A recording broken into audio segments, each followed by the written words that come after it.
Bonjour et merci donc pour cette nombreuse assemblée, on va dire. Je crois que c'est la première fois en 15 ans que je fais des petites conférences comme ça sur la Syrie où il y a autant de monde et beaucoup de monde que je ne connais pas. Donc ce qui veut dire que c'est toujours bien d'avoir entre guillemets des têtes nouvelles. Alors je pense que si vous êtes là, c'est que le thème de la Syrie vous intéresse et c'est tant mieux. Et bon, peut-être qu'il y a des gens qui ne sont pas du tout dans le domaine, donc ça va vous permettre de découvrir. Et puis pour les autres, eh bien, ça va vous permettre de rentrer pas dans mon univers, mais dans l'univers de la Syrie que finalement peu de gens connaissent. Et ça vous permettra aux uns et aux autres, et notamment aux fabricants de matériel, puisque je sais qu'il y en a un certain nombre parmi vous, d'être au courant des vrais chiffres, de savoir de quoi on parle, d'être factuel quand on parle de la Syrie. Voilà. Merci encore. Alors ici, cette petite conférence que vous allez voir jusqu'à 16h10, 16h15 s'intitule donc La Syrie 2024 à celle de 2032. Et ce travail reprend, c'est un peu la synthèse du boulot qui a été fait et qui est publié dans le livre que vous voyez dessous, là, vers un renouveau de la Syrie française. Et on va voir en détail un petit peu les objectifs et qui a participé à ce travail. Ça va, tout le monde? Tout le monde entend bien? C'est bon? Voilà. Alors, le programme, on va dire, donc l'objectif de ce travail que je vais reprendre un petit peu plus en détail. Et là, après, on rentre dans le dur, c'est-à-dire contexte des Syries françaises. La Syrie en 2024, par les répondants à l'enquête, donc je vous en reparlerai après. À travers, donc, quelle est la représentation que se font de la Syrie les gens qui exercent le métier, c'est-à-dire les scieurs, mais aussi les exploitants forestiers, puisque je n'ai pas enquêté, la cinquantaine de personnes, ce ne sont pas que des scieurs qui ont été enquêtés. Il y a des gens de l'amont et des gens de l'aval. On va voir leurs préoccupations à ces gens-là. C'est important c'est un gros constat que je fais dans ce salon, en discutant avec les uns et les autres. Tout le monde a envie de connaître les bases, de revenir à ce qui existe et qu'on en parle, qu'on reparle de l'humain, que je veux dire, voilà, le matériel c'est bien, puisque c'est un salon matériel, mais n'oublions pas, il y a des hommes et des femmes, d'ailleurs de plus en plus, dans ce métier. Donc les points de blocage qui empêchent de produire plus, parce qu'on va voir que c'est un des problèmes de la Syrie française.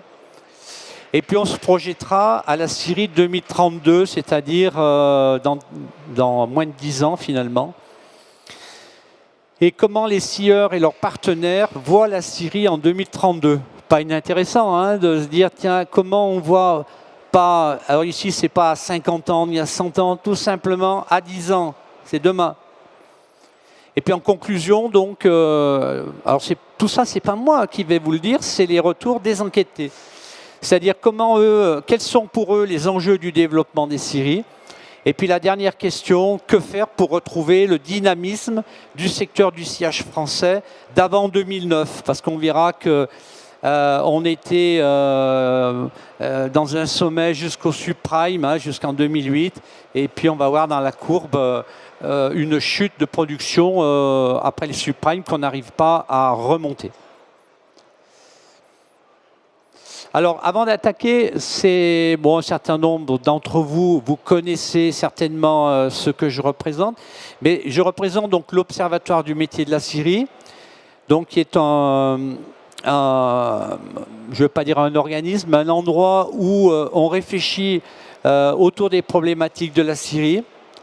Ce travail se nourrit du réseau de scieurs et de partenaires. J'ai un réseau assez important.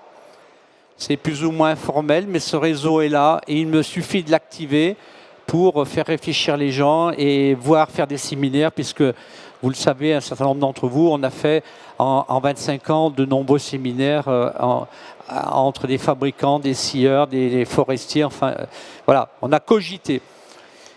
Donc ça a été créé en 2003. C'est un laboratoire d'échange et d'expérience. C'est un outil de veille qui est tenu à jour. Pour ceux qui suivent un peu Facebook, voilà, j'essaye de veiller, de voir comment les choses évoluent, qui investit, quel matériel, etc. Et tout ça, je le mets en ligne de manière à ce que les gens soient informés. Je regarde aussi, bien entendu, toutes les avancées, on va dire, socio-professionnelles en France, mais aussi à l'étranger. Et notamment, le pays que je regarde beaucoup, c'est l'Allemagne. On en reparlera tout à l'heure. L'Allemagne des scieries, bien entendu. C'est un travail qui est bénévole. Eh oui, on peut, en 2026, faire du travail encore bénévolement. C'est important de le dire. Voilà. C'est-à-dire, c'est rendre service déjà aux scieurs, savoir leur apporter de l'information. Et puis, c'est aussi un point important, c'est tout le boulot qui a été fait, que vous pouvez retrouver donc, sur le site de l'Observatoire. Ça n'a jamais été des commandes depuis 25 ans. Les différentes enquêtes qui ont été faites, tous les 2-3 ans, ça a toujours été, comme la dernière en 2024, au feeling, parce que je sens qu'il y a besoin d'étudier à un moment donné telle et telle chose. Voilà. On ne discute pas pendant 107 ans, il n'y a pas de perte de temps. On bosse, voilà, on bosse. Et puis, c'est bien sûr, pour certains, vous connaissez, donc des publications depuis 2001. Et aujourd'hui, donc vous avez 8 bouquins sur la Syrie française, donc toujours dans une démarche socio-professionnelle, publiés chez l'Harmattan, Paris. Et puis depuis 2 ans, les 2 derniers, la Syrie française du Covid à l'intelligence artificielle, et vers un renouveau de la Syrie française. Donc c'est des bouquins que vous ne trouverez pas en librairie, ni sur les réseaux, puisque c'est de l'autopublication, et on les trouve qu'en s'adressant à moi. Voilà, je le dis pour ceux qui sont intéressés. Voilà. Alors l'objectif, c'était de partir de l'existant de 2022, et à l'époque, il y avait donc 1214 scieries. Notez bien les chiffres, pour ceux que je vois noter, c'est des chiffres clés, que souvent d'ailleurs je mets en gras parce qu'il faut que ça ressorte. Donc où j'ai invité les gens à réfléchir sur ce qu'ils étaient et puis surtout réfléchir à ce qu'ils pourraient devenir à l'horizon 2032. Donc c'était une enquête qui a été conduite par l'Observatoire et il y a 50 personnes qui ont été enquêtées. Donc scieurs, propriétaires, comme je disais tout à l'heure, forestiers, fabricants de matériel. Parce que bon, moi, beaucoup le savent, mais je viens de la Syrie, j'étais moi-même scieur, fils de scieur, etc. J'ai été formateur pendant 38 ans dans le domaine du sciage. Donc voilà, il y a une certaine ADN portée vers ce métier. Et donc portée aussi beaucoup vers les fabricants de matériel français et étrangers, parce que je pense que c'est un partenariat qui existe sur le terrain et qui est indispensable donc pour que le métier avance. Et il y a un bon partenariat globalement, que je suis de près. Là, à ce moment-là, beaucoup le savent aussi, mais à travers la presse professionnelle, notamment ceux qui ont lu Le Bois International pendant des années, et puis depuis son arrêt en 2024, dans Bois Mag. Voilà. Donc Bois Mag que vous allez retrouver ici dans le dernier numéro où il y a un article justement sur les scieries de service, très à la mode depuis l'année dernière. Je souris parce que tout le monde en parle depuis 2025, mais l'Observatoire porte le concept des scieries de service avec enquête, articles et compagnie depuis pratiquement 15 ans. Ce n'est pas nouveau, mais bon, voilà, ça arrive aujourd'hui. Comme quoi, ça, c'est à entendre pour les gens qui font du développement. On travaille sur le temps long, hein. On ne travaille pas à 5 minutes. Hein. Mais moi, je peux me le permettre parce que il n'y a pas d'enjeu économique sur ce travail, il n'y a aucun enjeu.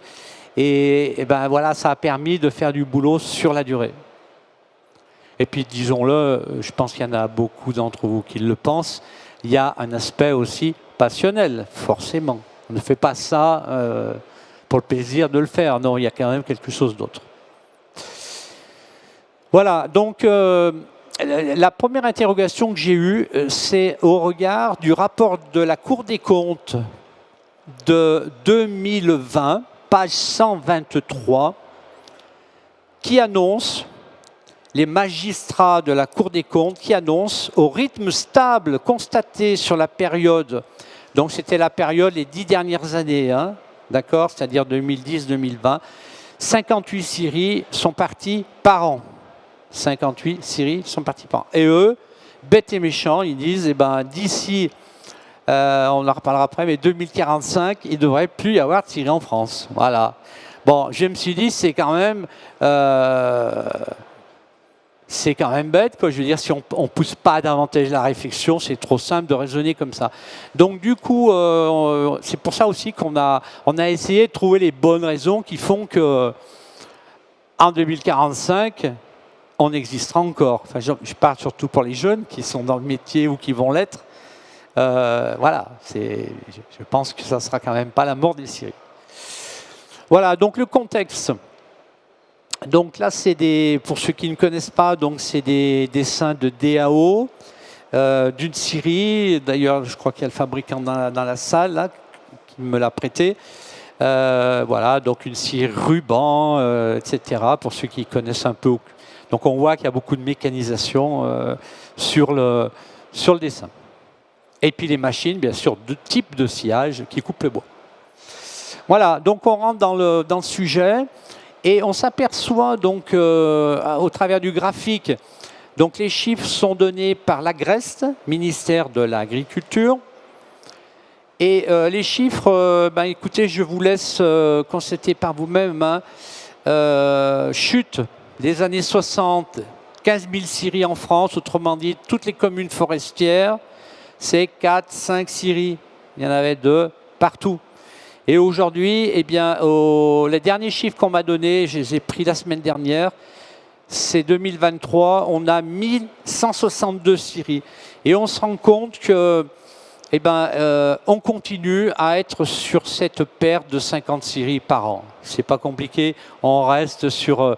alors, si on regardait les années 73-80, là, c'était pas 50 scieries qui partaient par an, hein, c'était des centaines. Hein. On a eu une grosse hémorragie dans ces années-là. Très intéressant à regarder, de toujours regarder dans le rétroviseur. Et puis ce qui m'intéresse aussi, moi que je suis toujours de très près, c'est la courbe en haut de production de sciage. Donc on s'aperçoit qu'on a tenu le haut, si on peut dire, autour de 10 millions de mètres cubes de sciage, jusqu'au subprime, quoi, et 2007, oui, 2008 et surtout 2010, ça y est, la chute s'annonce et la courbe se stabilise, vous voyez, autour de 8 millions. Alors j'ai mis en rouge le 8,6, vous le savez, les professionnels, le 8,6 correspond au boom en guillemets artificiel de 2022, après le confinement, ou bon, voilà. Mais on voit, au dernier chiffre que j'ai reçu l'autre jour, on voit que 2023, on est revenu à 8 millions. Donc on voit bien que 2022, c'était complètement artificiel. Donc le constat, c'est de se dire, eh bien oui, on perd plus de 1 million de mètres cubes et demi, voire 2, toutes les années. 1,5 million toutes les années depuis les années 2010 de sciage. Eh oui. Donc aujourd'hui, qu'est-ce qu'on peut dire? Oui, bon là, jouant en 16 ans, on a perdu donc 1030 scieries. Oui, ça fait en 16 ans, la moitié de l'effectif est parti en 16 ans. Ça aussi, c'est des chiffres, enfin des données qui marquent, quoi. Et là, on est au retour de la production de 2017. Bon, ouais, c'est la barre des 8 millions. En espérant, on va le voir que malgré la perte des scieries qui vont continuer, qu'on la maintienne. Parce que le constat aussi, c'est de voir que de la fin des 30 glorieuses jusqu'au subprime, on a perdu énormément de scieries, on le voit, hein, mais on tenait notre niveau de 10 millions. On perdait énormément, mais on tenait. Par contre, là, à partir des subprimes, à partir des années 2010, On perd des scieries et on perd, bien sûr, du volume de sciage qu'on n'arrive pas à compenser. Ça doit interroger. Et ça normalement, interroge. Pourquoi? Pourquoi on n'arrive pas, on va peut-être le voir un petit peu après, les causes du blocage. Alors, j'aime bien juxtaposer la courbe que vous venez de voir avec la courbe de la construction. Ça vous parle? Donc, cette courbe de la construction qui vient de sortir, et on se rend compte que, vous voyez, les courbes, là, elles chutent à partir de, à partir de 2000, après 2022, là, on a rechuté complètement. Vous le savez, hein, la construction, 270 000, 280 000 mises en chantier annuelles. Donc, on est loin des 400 000 qu'il y a eu, notamment en 2022, qui devrait d'ailleurs être notre rythme de croisière. On a 250 000 mises en chantier en moins chaque année qui nous font beaucoup de mal au niveau de la scierie parce qu'il y a moins de bois à fournir. Bon, il y a d'autres raisons, on ne va pas faire l'économie ici, vous le savez, hein, les taux d'intérêt, la crise économique, et on ne va pas en rajouter, mais vous savez, il y a d'autres raisons de la crise de la construction. Alors ce tableau, je ne sais pas si tout le monde le voit bien, mais très important. Donc tout ce qui est les chiffres en noir, ce n'est pas les miens, c'est ceux du ministère de l'Agriculture, qui depuis donc 2022, c'est l'année où le ministère nous fournit cette grille. On n'en a plus depuis. Hein. Et là, cette grille, elle est très intéressante parce que le ministère accepte de nous mettre par catégorie de scierie qui existait déjà avant, mais des noms, enfin des appellations. La micro-scierie, la petite scierie, la moyenne, la grande. Bon, et bien ça c'est nouveau, d'accord? Donc ça permet déjà de se dire dans quelle catégorie on est. Et puis, je ne veux pas rentrer dans les détails des chiffres, je vais surtout aller à la catégorisation qui est donnée par l'Observatoire du métier de la scierie, qu'on tient, nous, depuis 20 ans. Et notamment avec l'entrée des scieries de service. Nous, on ne parle pas de scierie artisanale ou de petites, on s'en fout. On préfère parler de service. C'est pour ça que ce terme est devenu finalement un terme générique que tout le monde reprend, et y compris dans les entreprises, est beaucoup plus parlant, beaucoup plus valorisant.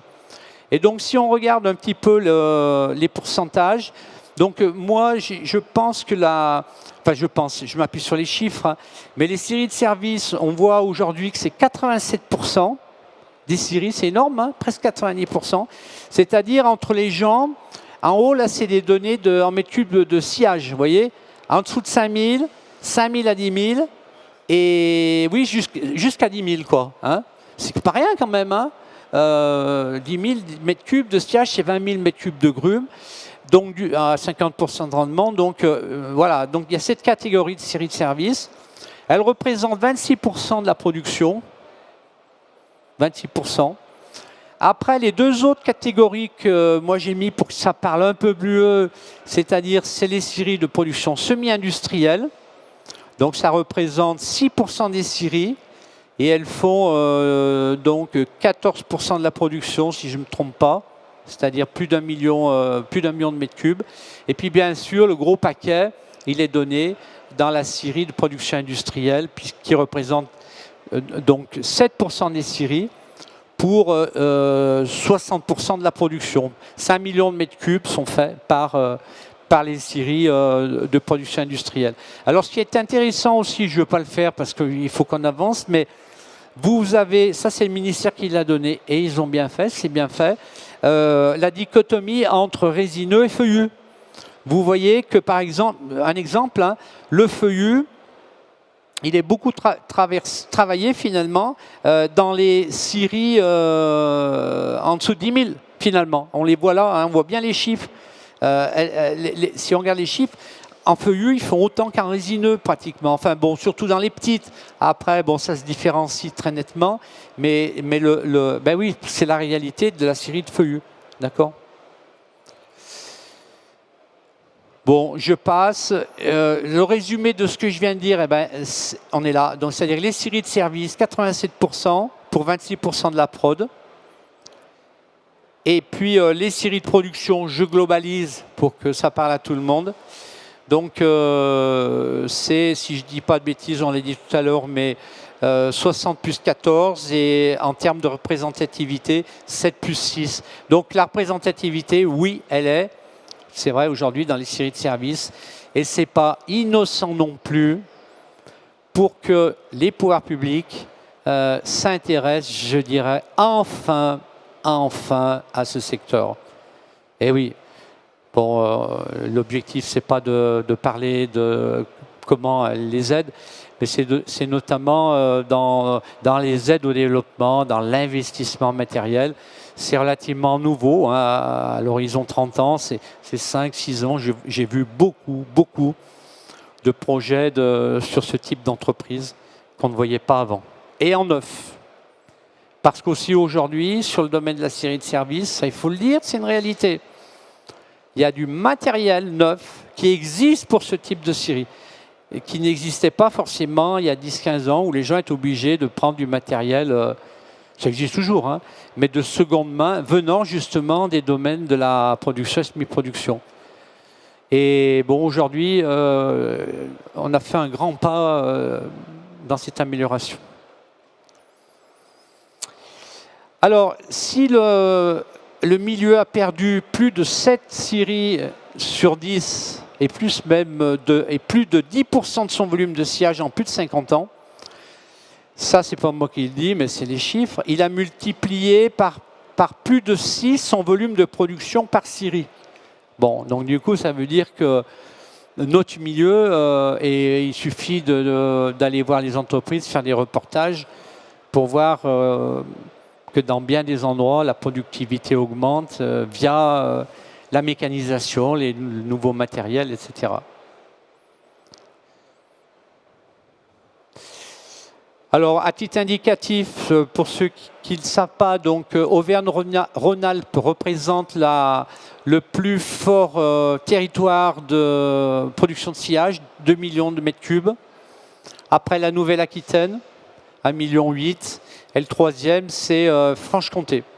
Pareil, vous avez la dichotomie entre feuillus et résineux selon les régions. Après, le Grand Est aussi, finalement, est pas mal placé. Et puis après, on voit que toutes les autres régions sont en baisse. Et pour finir, donc oui, c'est bien qu'on se le dise, mais sur 2022, la production de sciage, en bas, donc, nous donne, oui, c'est 2022, donc 8 450 000, parce que c'était une année extrêmement faste, en 2022, après le confinement. Toutes les régions en ont profité, hein, de cette embellie de la demande. Pour X raisons, on ne va pas rentrer dedans, mais... Alors, notre position, France, par rapport à l'Europe.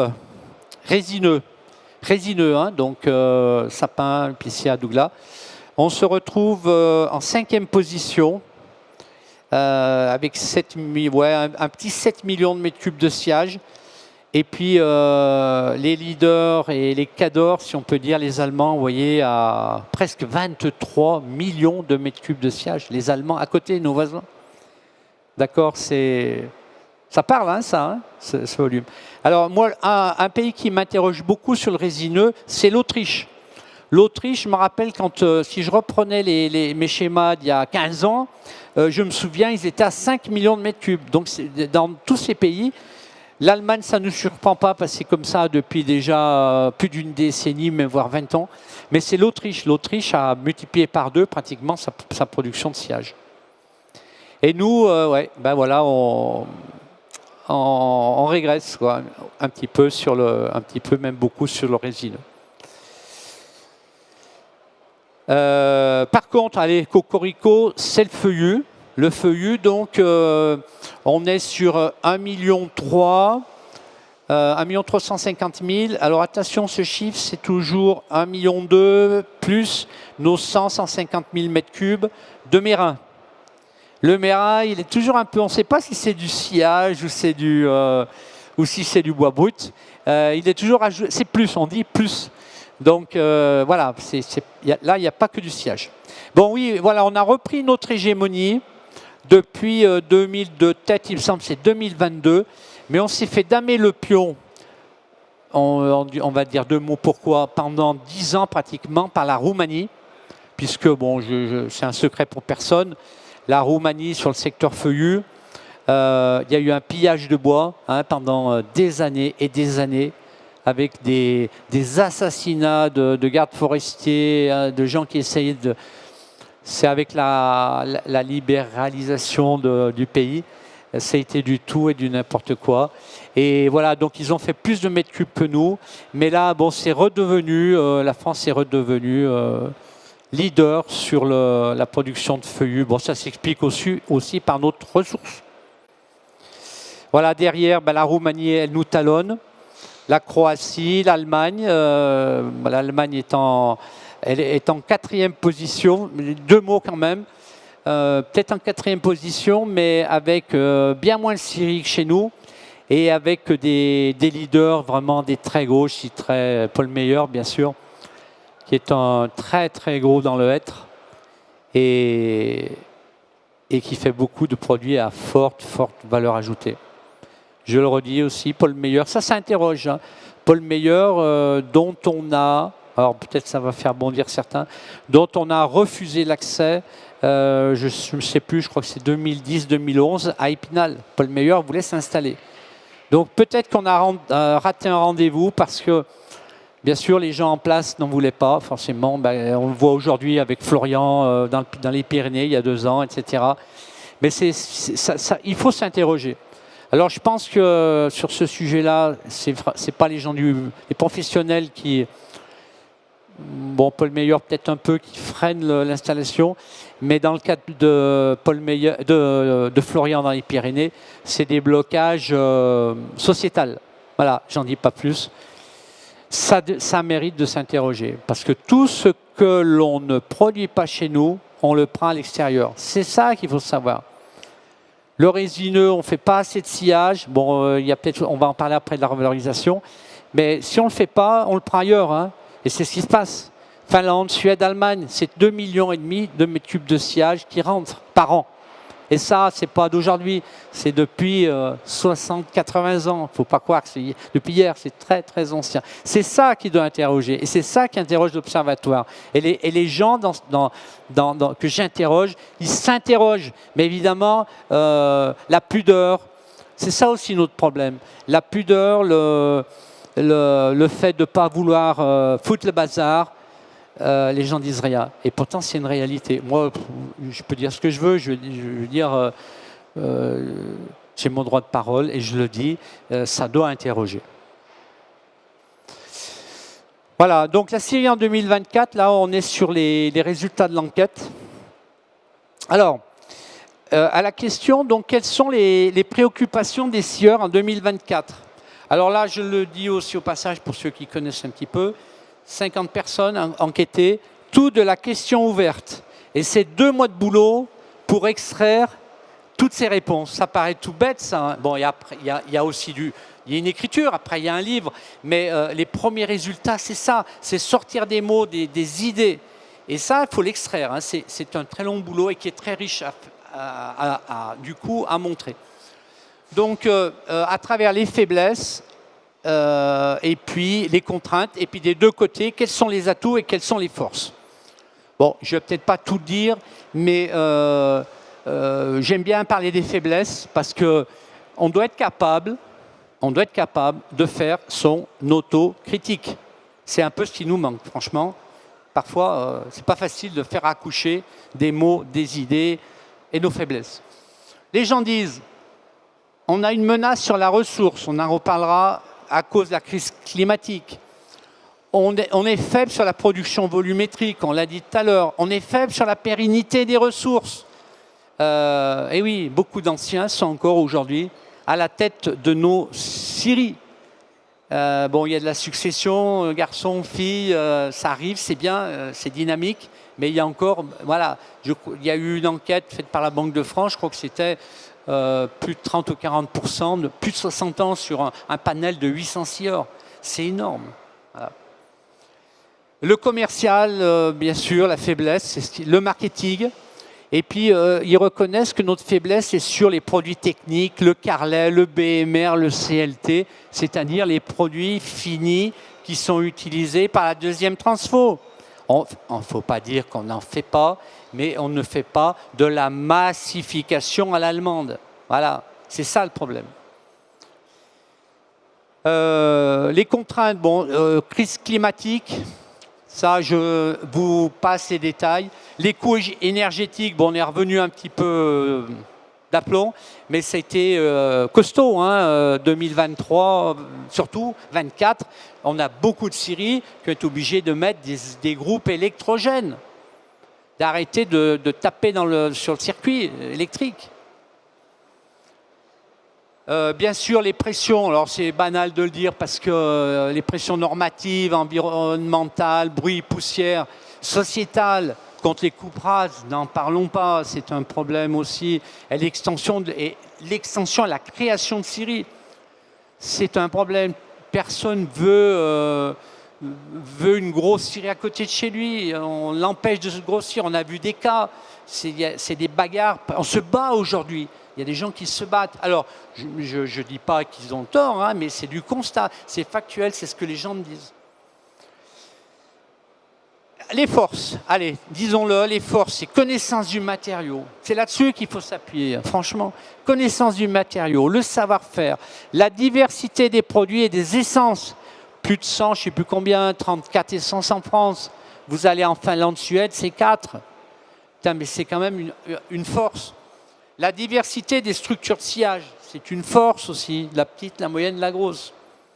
La diversité de la clientèle. Autrement dit, ça c'est vrai que s'il y a des scieurs parmi vous, on est dedans, ça ne rend pas compte. Mais si on regarde d'une façon systémique, c'est-à-dire plus large, eh bien oui, il y a cette diversité. Elle est quand même extraordinaire à la française.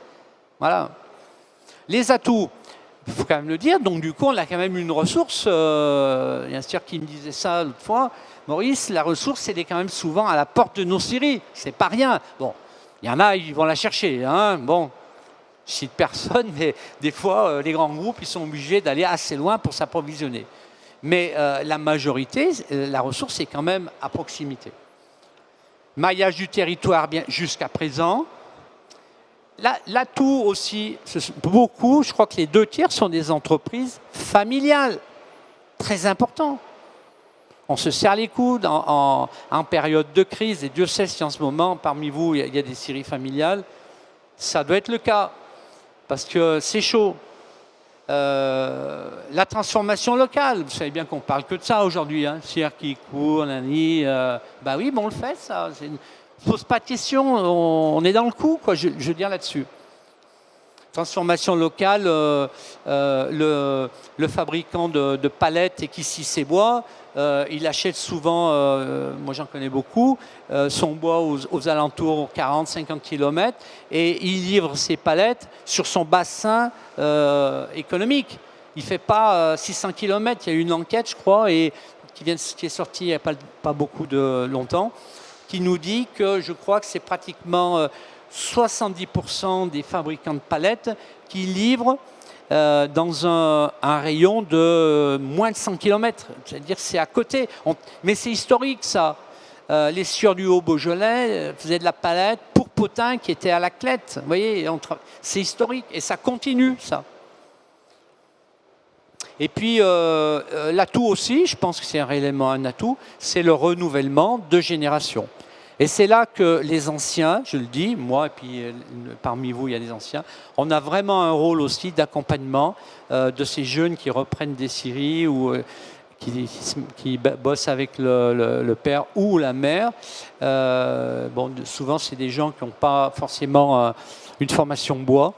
Et là, au lieu de les enfoncer, il faut les aider. Voilà. Et ça mon boulot est aussi pour eux.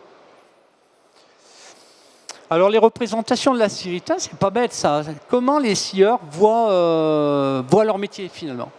Donc pour eux, c'est une place centrale dans la filière bois, mais malheureusement le rôle est méconnu. Hein, je pense que combien on s'est fait la réflexion de dire, ah ben, vous êtes dans une assemblée, vous parlez de Syrie, ah tu fais quoi? La Syrie, c'est quoi ça? Tout le monde a vécu ça un jour ou l'autre. Alors une profession trop discrète, alors ça me fait marrer parce que c'est souvent les sieurs qui disent ça, mais ils y contribuent amplement. Hein. Eh oui, pour X raisons, je ne rentre pas dans les détails, mais ouais, ils reconnaissent humblement qu'ils sont trop discrets. Donc, il cherche très peu à améliorer son image auprès des clients, de la société civile. Et Dieu sait s'il y a du boulot à faire sur la société civile. Si on ne veut pas qu'ils empêchent demain, cette société empêche nos scieries de fonctionner, tout simplement, parce qu'elles ne connaissent pas ce modèle économique.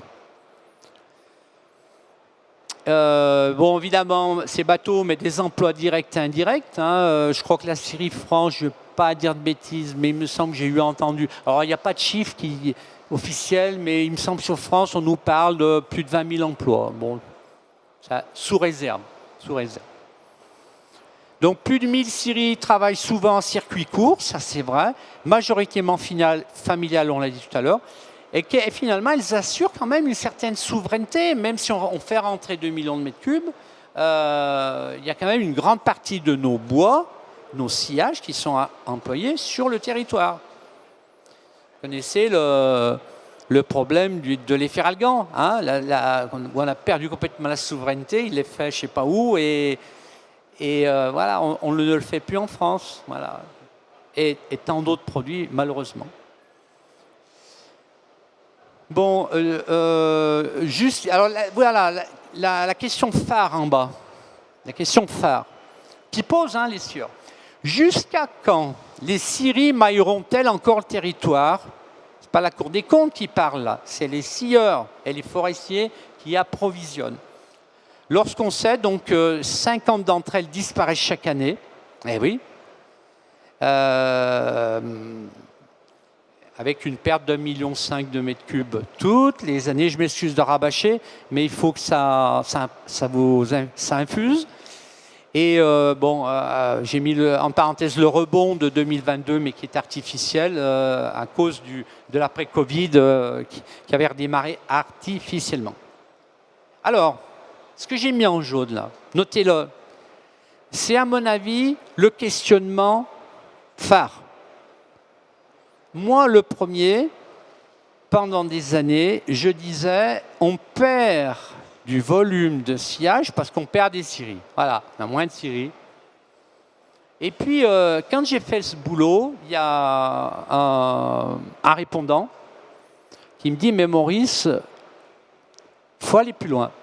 Et il me dit, moi, je suis persuadé que si on perd autant de volume de sillage chaque année, c'est que l'offre de sillage ne correspond pas en termes de prix, d'essence et de valorisation. Eh oui, finalement, c'est pas bête, parce que si on avait été capable de faire une proposition volumétrique de bois séché, de bois calibré, etc., eh ben, ça éviterait peut-être de ces bois qui justement sont séchés et calibrés, de les faire entrer. Vous voyez, il faut essayer de se poser des questions à l'inverse de celles qu'on se pose habituellement, pour rebondir après. C'est à partir de ça qu'il faut rebondir. Alors les blocages, je passerai rapidement là-dessus. Donc quels sont les points de blocage qui empêchent de produire plus? Parce que finalement c'est la question de cette enquête. Hein. Alors les gens nous répondent, eh ben, le marché du bâtiment est trop versatile, ce qui n'est pas faux ces dernières années. L'habitude prise par les utilisateurs de bois du Nord, donc là ça renvoie, peut-être que parmi vous il y a des architectes, ouais, souvent on a le réflexe facile, j'allais dire, d'employer des bois du Nord, pour ne pas les citer, pour X raisons, je ne rentrerai pas dans les détails. Manque de confiance, oui, ben ça aussi, les utilisateurs, ils manquent de confiance pour la ressource nationale, de la part des clients, bien sûr, qui rabotent et collent.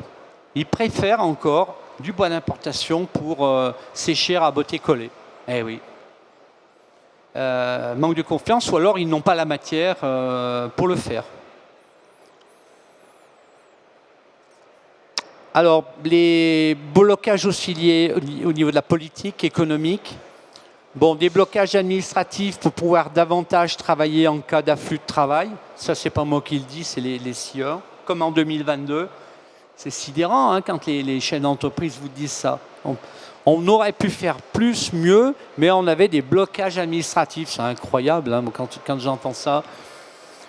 Produire plus passera-t-il par l'installation de sites industriels? Ça, c'est une grande question. Avec tous les problèmes qu'on disait tout à l'heure, l'empêchement de se développer parce que les gens ne veulent plus des sites industriels. Mais c'est clair que si on en avait 2 ou 3 qui produisent un peu plus, ça ne nous ferait pas de mal pour reprendre des volumes de sillage et de la valorisation. Ça, c'est sûr. Mais pour eux, c'est de plus en plus difficile. Absence d'une vraie politique forestière. Alors ça, on me l'a dit. Autre que de planter 1 milliard d'arbres. Vous vous rappelez, c'était la politique de Macron il y a, je ne sais pas, 4-5 ans. Il n'y avait que ça. Ah, planter 1 milliard d'arbres. Mais pourquoi, comment il n'y a aucun déroulé là-dessus. Et puis, ça nous a été aussi dit, et vous, tout le monde le sait, les écologistes empêchent les installations industrielles. Alors, c'est pas que des mots de la part là, c'est les industriels surtout qui parlent. Mais on l'a bien vu ces 4-5 dernières années, dans les gros projets, les gars, je ne citerai pas de nom, mais il y en a certains, ils ont dit, bon, bah, c'est comme ça, on plie tout, on ne fait pas. Alors, les blocages par rapport à la ressource. Donc, notre ressource ne correspond pas toujours à la morphologie des bois importés, parce que bien sûr, la comparaison, ils me le disent, les sieurs, c'est tout le temps ça. Donc, ce qu'ils proposent, ça ne correspond pas à la morphologie des bois d'importation. Et ça, c'est pas... Et puis surtout, les gens qui utilisent du bois d'importation, c'est pas depuis hier, c'est depuis des décennies. Donc, ils ont l'habitude avec les réseaux, les négoces, tout ça, l'approvisionnement, ça fonctionne bien. Et nous, avec les sieurs, c'est plus compliqué.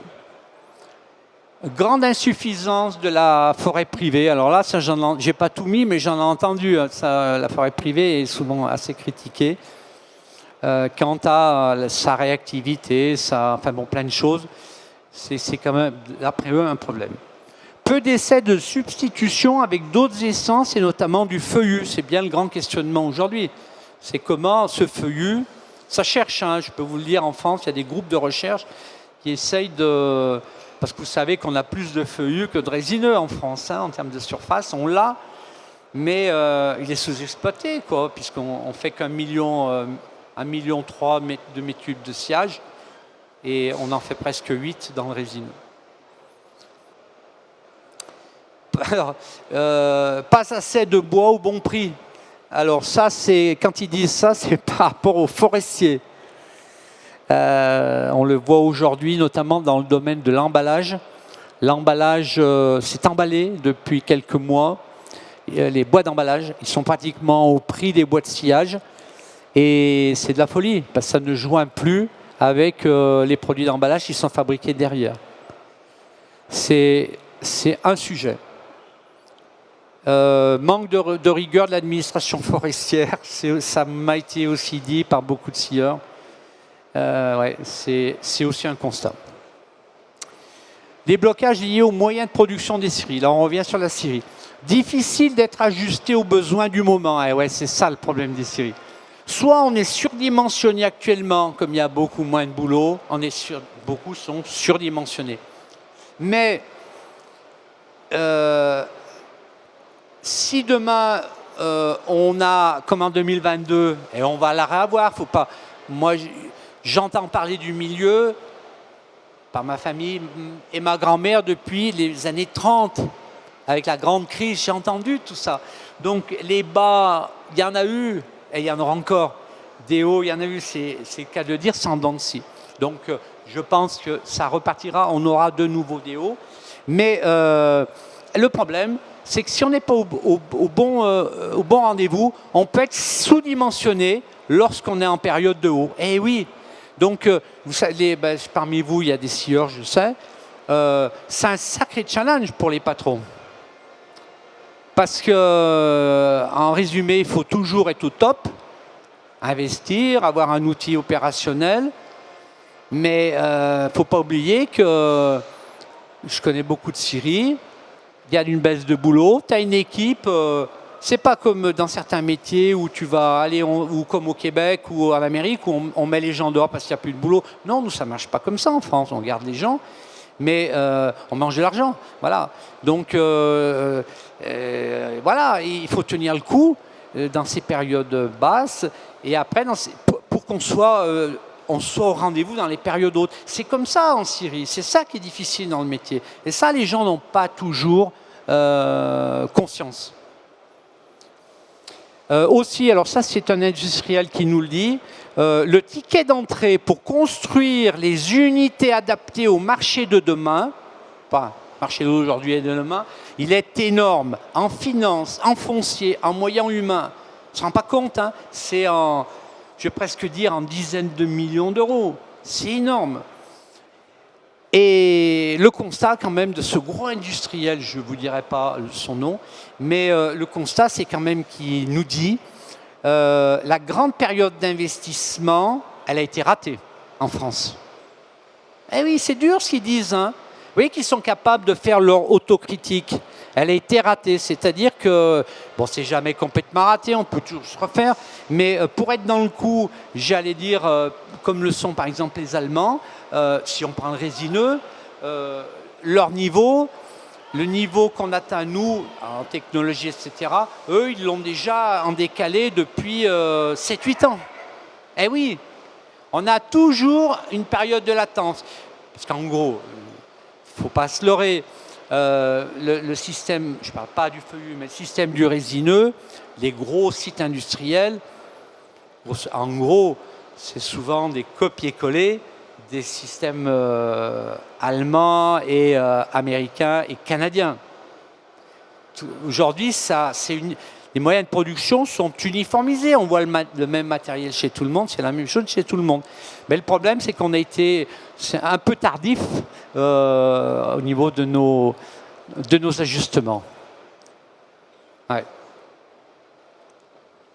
Et alors aussi la remarque, beaucoup nous disent, l'outil industriel, et ça on le voit beaucoup dans le feuillu, il est vieillissant et pas assez compétitif pour les petites et moyennes scieries. Alors c'est ce que je l'ai dit tout à l'heure en intro, bon ça c'est dit par les professionnels, mais je pense que ce problème qu'on a sur les moyennes petites scieries, depuis 5 ans, est en train de se compenser. Pourquoi? Ben, je l'ai dit tout à l'heure, c'est qu'on a une offre de matériel, d'ailleurs parmi vous il y a des fabricants, qui est plus adaptée aux structures de ces tailles.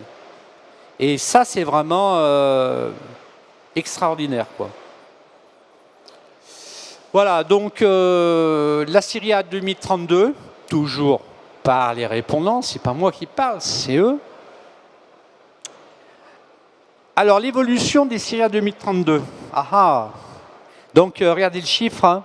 2032, 714, si on suit toujours la courbe descendante des plus de 50 scieries par an. Et espérons qu'on tiendra toujours nos 8 millions de mètres cubes de sciage. J'ai été de ceux dans une étude il y a 7-8 ans à penser, d'ailleurs je m'étais à moitié trompé parce qu'on a la validation de ce que je dis pour 2022. Les scieries sont là, s'il y a du travail, elles sont là. La preuve 2022, regardez, en résine, bon, en feuillu, on fait le même chiffre mais de volume, mais en résineux, on fait plus 8 cette année-là, plus 800 000 mètres cubes. Donc ça prouve bien quelque chose. On est au top, on y est. Pas de partout, mais on y est. Bon, après, ben, ça redescend, mais ça prouve bien. Et ça, je me rappelle bien, dans un séminaire, il y a 7-8 ans, les fabricants, c'est eux qui parlent, c'est pas moi. Ils me disent, Maurice, on est là, on a le matériel, les scieries qu'on a fournies, etc., etc. Ils ont ce qu'il faut. Le tout, il faut avoir du boulot. Mais bien sûr qu'il faut avoir du boulot. S'il n'y a pas de boulot, on ne peut pas l'inventer. On ne peut pas produire du bois si ça ne suit pas. Mais bien sûr, c'est une évidence. Bon, donc espérons qu'on ne chutera pas. Ça, on ne peut pas savoir. À 10 ans, on ne peut pas savoir.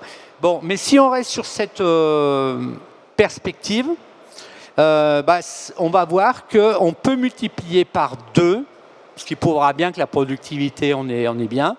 On montrait donc de 6000 mètres cubes par scierie. Bon, ça ne veut pas dire grand-chose entre une petite scierie et un industriel, mais on parle en France toujours de moyenne. Bon. Donc la moyenne, là, on la multiplierait par 2, ce qui montre bien, mais ce n'est pas surprenant non plus, hein, parce que ça soit dans le monde industriel, dans les scieries moyennes, j'ai fait tellement de reportages de gens qui aujourd'hui, depuis 5-6 ans, par exemple, installent de l'IA, notamment, on critique toujours les scieries de feuillus, mais il y en a un paquet qui installent de l'IA, qui font des chaînes mais c'est sensationnel. Non, mais il y a vraiment et je ne parle pas dans le résineux, je ne parle pas dans la palette. On a des preuves, je veux dire, ceux qui suivent mes reportages depuis 10-15 ans, on le voit, je veux dire, c'est pas du blabla, quoi. Les gens investissent. Voilà, alors comment les scieurs et leurs partenaires, parce que là j'ai un peu impliqué les forestiers, les gens de Laval, comment ils voient donc la scierie en 2032? Alors, la pro, on ne va pas être devin, mais la pro, compliqué. C'est déjà compliqué, mais ça risque d'être encore plus compliqué. Donc, menace sur l'approvisionnement, c'est déjà le cas. Hein. L'arc alpin de l'Ain, les Savoies, et on remonte, et tout scolité, c'est une catastrophe. Bon, il y a carrément une menace pour les scieries pour pouvoir s'approvisionner en épicéa. Sain, j'entends. Bon, là, on passe du bois scolité, mais il va y avoir une fin. Il y aura une fin dans tout ça. Donc, non, mais là, il y a réellement une menace. Réchauffement climatique, vous le savez tous, on en parle, c'est pas du vent, c'est la réalité. Dépérissement des forêts, allez voir dans l'Ain des montagnes entières qui sont en train de jaunir. C'est terrible. Le cas dans les Landes, vous suivez tous, on espère que ça s'arrêtera, mais avec la petite bestiole qui s'est installée, qui vient d'Espagne, Portugal, et à l'automne dernier, là, ils viennent de raser, je ne sais pas combien d'hectares. Eh oui, c'est une menace sérieuse. Concrètement, par exemple, je connais une scierie, la scierie Ribert, que vous connaissez, une moyenne scierie. À Noël, elle se demandait où elle allait prendre son bois, puisqu'ils ont coupé, ils ont arrêté l'exploitation de la forêt pendant 2 mois pratiquement, pour pas, comme pour les vaches, se transmettre la maladie ailleurs. Et ben la scierie avait plus de bois. Voilà, c'est un cas, c'est factuel, c'est concret. Et on fait quoi? On est une équipe de 10 personnes, on fait quoi pendant ce temps? Ah oui. Oui, voilà, donc il va y avoir, mais c'est clair, net et précis, il va y avoir un risque de pénurie de matière, ça c'est sûr. Et ça fait flipper nos scieurs, surtout les scieurs industriels, parce que bon, petit moyen, on arrivera toujours en proximité à trouver, mais la scierie industrielle, c'est vraiment, ils flippent, hein, ça c'est sûr. France et Allemagne, je n'en parle même pas l'Allemagne, parce que c'est de la scierie de massification en Allemagne. Donc ils ont perdu, allez je donne juste un chiffre, 2022, une année folle, 60 millions de mètres cubes de bois scolité. 2022, pareil 2023. Et là ils ont balisé et ils sont un peu meilleurs que nous les Allemands sur ce dossier parce qu'ils ont mis en place une politique étatique de la sylviculture mélangée, politique étatique au niveau de la construction, c'est-à-dire emploi du CLT, de la construction modulaire pour passer du bois. Vous voyez, on a enclenché des choses que nous en France, à part si c'est le cas, vous me le dites, j'en sais rien, mais moi, de mon petit pays, je vois rien, quoi. Il n'y a rien qui se passe. C'est chacun se débrouille par ses moyens. Bon, le bois scolité, on le fait partir pour un gros volume en Chine, etc., etc. Bon, on ne va pas rentrer dedans, mais c'est la réalité. Donc tout ça, c'est de la matière qui échappe aux scieries. Alors, amplification probable de la société civile contre les coupes de bois, ça commence, c'est déjà chaud, le Massif central. Hein. Aujourd'hui, on voit que des groupes sont capables de faire arrêter de l'exploitation forestière. Hein. C'est la guérilla, hein. Ça y est, c'est fait. On a été capable aussi de... on est capable... Enfin, il y a des gens qui sont capables de détériorer du matériel. Enfin, voilà, on a passé un stade. Hein. Bon, voilà, donc c'est quand même des questions très fortes. Moi, je pense que je le mets en premier. Après, donc, les mots-clés, comment ils voient l'avenir. Il y a des contraintes fortes qui vont rester. Milieu, parce qu'aussi, il faut le dire, on a un milieu très conservateur et pas assez ouvert sur le monde. Ça, c'est clair. C'est un gros reproche que je fais parce que il faut aller voir ce qui se passe à l'étranger ou même dans la région à côté. Tout simplement, hein, on n'est pas prophète dans son pays. Et ça, c'est vraiment... ils le disent, hein, mais je sais, c'est difficile parce que 80% de nos chefs d'entreprise sont des chefs d'entreprise, des patrons ouvriers qui sont à la fois au cœur de leur production. Et c'est facile de le dire comme ça ici. Mais on s'occupe déjà de faire tourner son affaire avant de penser à l'avenir. Hein. Bon, donc l'avenir pour eux reste à construire. Relève de la nouvelle génération, donc c'est plutôt bien, ça bouge. Voilà, ben, c'est écrit, on a le potentiel pour faire du volume. C'est pas moi qui le dis, c'est eux. C'est vrai. Si le travail est là, reste encore à investir sur l'humain. Alors là, bien sûr, moi j'ai beaucoup travaillé là-dessus. Bon, c'est sûr qu'il faut y aller, on y va et c'est très bien. Mais ne perdons pas de vue les opérateurs, l'humain. Parce que ça reste quand même, même si les postes vont changer, et sont en train de changer, ils évoluent, il faut que ça reste la valeur cardinale. On aura peut-être moins de monde, mais avec de la compétence plus développée. Et ça, il faut vraiment l'avoir en ligne de mire. Développement de l'automatisme, bien sûr, c'est évident, toujours et encore. Et puis surtout, amélioration des conditions de travail. Plus ça va, plus on voit des séries... bien mécanisé, où les gens portent moins, etc. etc. Ah oui, c'est l'avenir, ça, on y va tout droit. Si on veut encore attirer un peu du monde, il faut que les conditions de travail soient bien meilleures. Le marché, alors là, c'est aussi drôle ce qu'ils disent, mais il faut de la cohésion. Alors, ça fait rire parce qu'on sait que le milieu, c'est pas toujours ça. De la coopération. Alors je dis ça, mais c'est pas vrai, parce qu'il y a plein d'exemples où il y a de la coopération. Mais bon, c'est français aussi, on met toujours le doigt sur ce qui ne marche pas, et ce qui marche, on n'en parle pas. Et ce qui marche souvent, alors c'est... Moi, je le sais, parce que j'ai tout le temps vécu dedans, quoi. Mais il y a plein d'exemples qui marchent, mais on ne le sait pas. C'est pas contractualisé, mais le sieur B travaille avec le sieur C, mais il y en a plein. Dans le feuillu, dans le résineux, mais oui, mais personne ne le sait. Alors on a l'impression que tous les gens vivent dans leur coin. Mais c'est pas vrai. Mais c'est pas vrai. Mais il y a de la pudeur, il y a aussi préservation du commerce, etc. Donc, bon, bien sûr, peser sur les politiques d'aménagement, ça c'est sûr. En particulier face au béton, mais là, bon, ça on en parle déjà depuis tellement longtemps que... Voilà. Il va falloir faire des avancées majeures dans le domaine de la valorisation, l'innovation, la flexibilité, la productivité, voilà. Sans cela, ben oui, c'est ce que je disais tout à l'heure, profit à l'import, voilà. Marge de progression énorme, c'est un constat, voilà, il y a un potentiel. Et progresser tant en volume qu'en produits élaborés, gros moyens humains et financiers à mettre en œuvre. Vous voyez, c'est pas tout négatif. Hein. Ce qu'ils disent, c'est bien et c'est vraiment, moi je trouve fort parce que il y a de l'autocritique.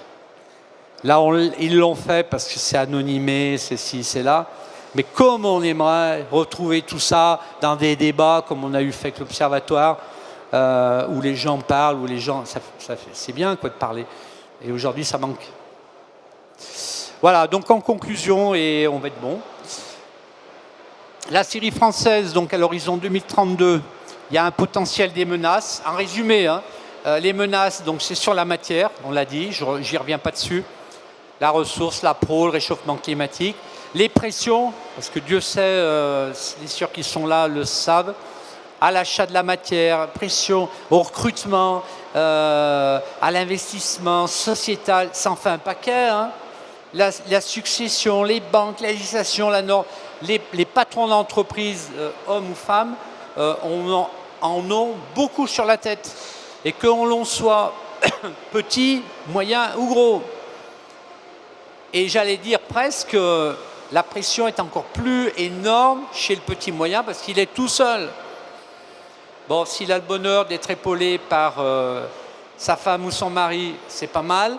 Mais des fois, les conjoints, ils partent parce qu'ils en ont marre aussi, c'est arrivé. Hein, parce que quand vous travaillez, je ne vais pas dire nombre d'heures, mais un peu trop, par rapport à j'allais presque dire, mais à la norme nationale, c'est difficile. Mais on a un métier passion et c'est ça qui fait tenir les sieurs ou scieuses, je ne sais pas comment on dit, qui sont là, vous le savez, il faut qu'on se le dise. Alors le potentiel, eh ben, c'est l'implication, c'est ce que je viens de dire, la passion, je viens de le dire aussi. La reprise, ben oui, quand on a une entreprise familiale, eh ben, quoi qu'on en dise, c'est quand même un potentiel. Si on reprend, bon, c'est sûr que si on nous passe un bébé bien malade, c'est pas très encourageant.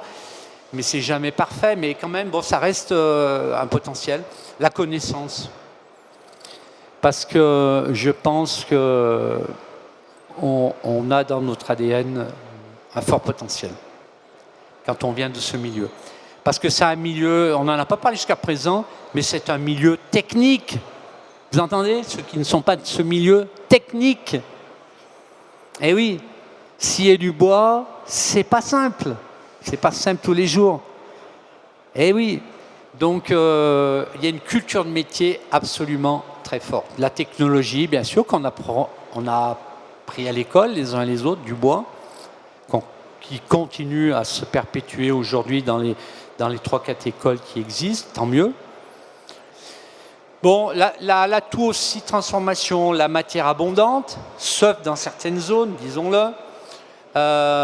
Des salariés quand même aussi, il faut le dire. Hein, on a le mérite d'avoir un potentiel. Moi, quand je passe dans les entreprises, chapeau, je vois des gens qui sont là déjà depuis des années et qui font leur boulot, etc. C'est un sacré potentiel. Le matériau, bien sûr, les process, l'optimisation, la sécurité, le développement, l'innovation. Tout ça, bon, c'est le salon, on est là pour ça, quoi, voir tout ce qui existe. Voilà, et puis je crois qu'on va s'arrêter là-dessus parce que finalement, après, c'est que des redites. Et en synthèse, je tiens l'horaire. Hein, en synthèse, donc les atouts, j'ai fait ça au feeling à la fin. Ça, photographiez-le, notez-le. Je pense qu'il y en a sûrement d'autres. Mais ce qui m'est venu à la synthèse de tout ce boulot, c'est qu'on a une structuration qui est reconnue en France. Bon, il a fallu brasser, hein, je ne vous dis pas, ça ne s'est pas fait tout seul. En France, aujourd'hui, c'est clair, net et précis, on a une reconnaissance de tous les strates de la Syrie. Vous allez en Allemagne, de l'autre côté, c'est pas ça. Hein. La reconnaissance, c'est 330 scieries industrielles. On ne sait même pas, moi je le sais qu'il y en a, je les ai vus, mais on ne sait même pas qu'il y a aussi un tissu de petites et moyennes en Allemagne. Elle ne compte pas. Chose que c'est en France, c'est pas vrai. Les atouts, je viens de le dire il y a 2 minutes, c'est l'histoire technique et notre culture bois. Parce qu'on a beau avoir l'IA, d'accord, mais l'IA, il faut lui apprendre, hein, le deep learning, faut la nourrir, hein, l'IA. Il ne faut pas l'oublier, l'IA ne résoudra pas tout. Et elle sera d'autant plus performante qu'elle sera nourrie par quelqu'un qui connaît, et rapidement. Eh ben oui, mais ça, il faut... Les gens croient que ça va tout résoudre, mais non, mais non. Son agilité, ouais. Alors ça, c'est vraiment la synthèse de ce travail. C'est les 2 mots là, agilité, résilience. Eh oui, on n'est pas un gros monstre à 22 millions de mètres cubes de sciage en France. Eh ben non, on le regrette hein, par rapport aux Allemands. On le regrette, bah oui. Mais au final, quand on regarde. La question qui se pose, c'est qui va être plus agile et plus résilient si demain on a un réchauffement climatique qui se poursuit terrible, où le bois va sécher, où la forêt va cramer, parce que ça va arriver, ça arrive déjà, où on va avoir des tempêtes. Non mais je veux pas dramatiser, mais il faut être objectif. Donc, qui va être le plus agile à rebondir? Est-ce que c'est le gros ou est-ce que c'est le petit? Je vous laisse réfléchir à cette question. Ben oui, le petit sera beaucoup plus agile pour rebondir parce qu'il a des structures plus adaptables, il est plus souple que l'industriel qui a un monstre à nourrir, quoi. Eh oui. Non, non, mais ça, c'est un enjeu d'avenir, ça, hein, la taille des entreprises. Et nous, je pense que par rapport à notre taille, c'est vrai, on a un peu complexé, je sais, parfois, mais c'est véritablement un atout. Et je peux vous dire que la conclusion de mon bouquin que j'ai fait après tout ce travail de décryptage l'année dernière, ça a été repris en haut lieu. Vous entendez? Ça a été repris en haut lieu. Parce que les gens se sont dit, ouais, finalement, il a peut-être raison. Il a peut-être raison. Il faut qu'on arrête de se taper tout le temps, de se flageller. Essayons de travailler avec ce qu'on a. Et je pense que c'est ce qui se passe en France. Mais voilà, il faut, de mon point de vue, vous êtes là, c'est très bien. Vous avez été jamais aussi nombreux à une de mes conférences. C'est preuve que le sujet vous intéresse. Voilà, merci. Donc, on a 5 petites minutes. Merci. On a 5 petites minutes pour répondre à quelques questions. Alors, je ne sais pas s'il y a un micro, je pense. Si quelqu'un veut poser une question, donc profitez-en. Il n'y a pas de problème.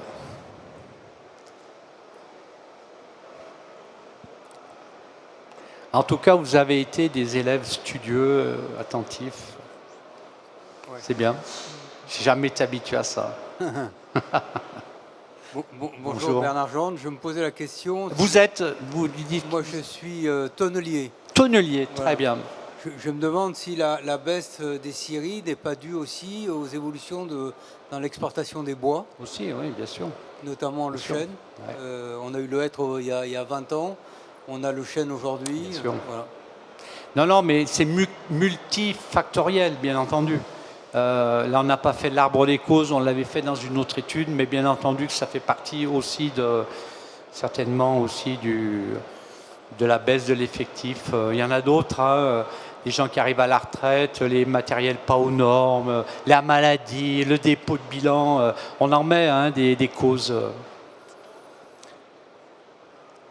Autre question? Sinon, oui.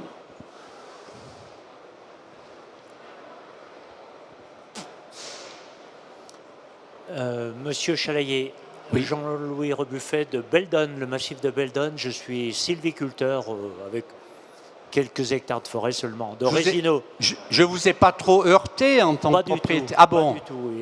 Et j'ai retrouvé l'inquiétude des scieurs face à la ressource. Et la vôtre aussi? La nôtre aussi. Nous, c'est à peu près tout crevé. Oui. Moi, mes Résineux, j'ai une dizaine d'hectares de forêt. Il y en a 8 hectares, c'est tout mort. Voilà, c'est parti. Enfin, c'est même pas parti parce que la filière n'arrive pas à les absorber. Ça vaut 5 ou 10 euros le mètre cube, donc on laisse faire. Tout à fait. Ouais. Non, je crois beaucoup au renouveau de la scierie de service. Et vous, en 2032, vous annoncez 750 scieries. Oui. Ça veut dire que vous continuez, que l'effectif continue à s'effondrer. Oui. Alors que, par ailleurs, s'il y a un renouveau de la scierie de service, oui, il devrait théoriquement réaugmenter. Alors moi, ça m'est très difficile de mettre des... Qui va tenir plus que l'autre, c'est absolument difficile à dire. On ne peut que s'appuyer sur la perte annuelle qui existe déjà. Moi, je ne suis pas devin. La seule certitude que j'ai, c'est que, je l'ai dit à plusieurs reprises ici, c'est que sur le secteur des scieries de service, on s'aperçoit quand même que la perte est moins grande, et de mon point de vue sera moins grande, parce qu'elle s'est équipée. Elle s'est équipée en neuf, elle s'est renouvelée aussi. Donc, je suis très, très confiant. Moi, si on veut... alors là, on sort de l'angle du travail, c'est les gens qui ont parlé. Mais si on fait parler Maurice, je suis bien moins... Je l'ai dit d'ailleurs, je suis bien moins inquiet sur le devenir des scieries petites et moyennes que je le serais sur les scieries de production. C'était clair. Parce que si les scieries de production, elles n'ont plus la matière pour mettre dans leur scie, ça sera dur. Tandis que la scierie de service, alors entendons-nous bien, on ne l'a peut-être pas assez dit jusqu'à présent, mais dans mon dernier article, enfin tous les articles que j'ai fait l'année dernière sur le sujet, puisque tout le monde a voulu des articles, je ne sais pas pourquoi, tout le monde a voulu des articles sur les scieries de service l'année dernière. Mais vous l'avez vu dans la grille du début, moi c'est de 500 à 10 000 mètres cubes. J'enlève l'artisanat, j'ai balancé tout ça, c'est tout trop péjoratif. Il faut valoriser le terme scierie de service. Et la scierie à 10 000 mètres cubes de sciage peut être une scierie de service, pourquoi pas? Elle va faire, certes, elle fera peut-être plus de volume et de standard qu'une petite scierie, mais elle va faire du sciage sur lisse, elle va faire de l'emballage, elle va avoir un showroom pour vendre aux particuliers, etc., etc. Mais combien j'en vois qui se développent sur le service même des gens un peu plus importants que des plus petits? Donc, ce n'est pas ceux-là qui me font le plus peur, mais c'est la production. Et puis, je ne suis pas le seul à le dire. Les gens flippent. Vous imaginez, le gars, il a acheté pour 5 millions d'euros ou plus de matériel pour produire tant de milliers de mètres cubes à l'année. Et s'il ne les fait pas, c'est que lui, vous ne le savez pas, mais lui, tous les mois, il paye, il doit rembourser, il a des salaires à assurer. Mais ça, il faut le dire, c'est très compliqué. Tandis qu'une petite ou moyenne, une scierie de service à 10 000 mètres cubes, c'est quand même, à l'heure d'aujourd'hui, j'en connais une que j'ai en ligne de mire, c'est 20 salariés. Donc, c'est plus la petite scierie artisanale à 2 gars. Hein. Alors, mais je ne m'estime pas, hein, la petite scierie à 2-3 gars, elle est là, elle existe, et c'est bien. C'est vraiment la proximité. Non, la moralité de tout ce travail, il y a de la place pour tout le monde. Et d'ailleurs, là, on ne l'a pas dit, mais je voudrais dire ça en conclusion. Et c'est vrai que ça n'a pas été dit, mais le dernier rapport du Sénat sur la filière bois, si parmi vous, il y a des gens qui ont besoin d'aller voir des rapports, allez-y. Le dernier rapport du Sénat fait, après enquête des scieurs, de plein de gens l'année dernière, hein, et qui a été publié en juillet 2025, page je ne sais plus combien, Marc Siat, un des plus gros scieurs de France, dit, alors lui, le mot futur, bon, moi je le mettrais plutôt présent, il dit, il y aura, pas moi qui le dis, il y aura complémentarité entre les scieries de service et l'industrie. Mais c'est intelligent. Mais ça, avant, en France, on n'arrivait pas à le dire. Maintenant, les gros, les grands le disent. C'est-à-dire qu'ils ouvrent les portes parce qu'ils s'appuient. Eh bien oui, ils voient bien que ça bouge. Parce que moi, j'ai fait des papiers. Mais quand je fais des papiers, c'est pas du blabla que je raconte. C'est à partir d'exemples. Je montre des exemples. Et les gens disent, ah oui, tiens, finalement, je ne savais pas qu'à 30 km, comme pendant le Covid, les Lyonnais qui m'ont acheté du bois dans l'eau Beaujolais, ils ne savaient pas qu'il y avait des scieries qui vendaient du bois. Parce qu'ils allaient au BHV ou au négoce. Ah ouais, il y a des scieries de service qui vendent. Ah ouais, eh ben oui. Ben oui, c'est des réalités. Donc non, je suis assez confiant. Et puis comme j'ai dit tout à l'heure avec l'offre de matériel, c'est quand même, franchement, et bravo, aux fabricants ou aux gens qui revendent ce matériel, on a des gens aujourd'hui, franchement, ils connaissent leur job et ils sont là. Franchement, ils sont là. Et puis, bon, les matériels plus conventionnels aussi, les fabricants, parce qu'on a un certain nombre en France, sont là. En France, on a encore 3 ou 4 fabricants de matériel de scierie, mais là, bon, on n'est plus pour fournir des scieries de production. Voilà. Alors, je vous le dis, pour plus, si vous voulez aller creuser le sujet, possibilité, donc j'ai mon livre, je peux vous le vendre. Et puis vous retrouverez tout ce que j'ai dit là, en long, en large et en travers. Merci en tout cas de votre attention.